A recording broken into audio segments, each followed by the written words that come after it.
So if you got one of these, break it. Cool part is, you gotta get rid of that nub.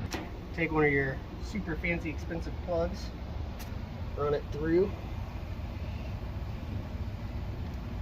yank it. That's it. What happened to my pliers?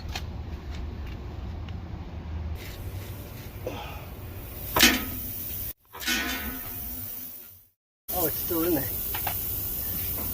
It is.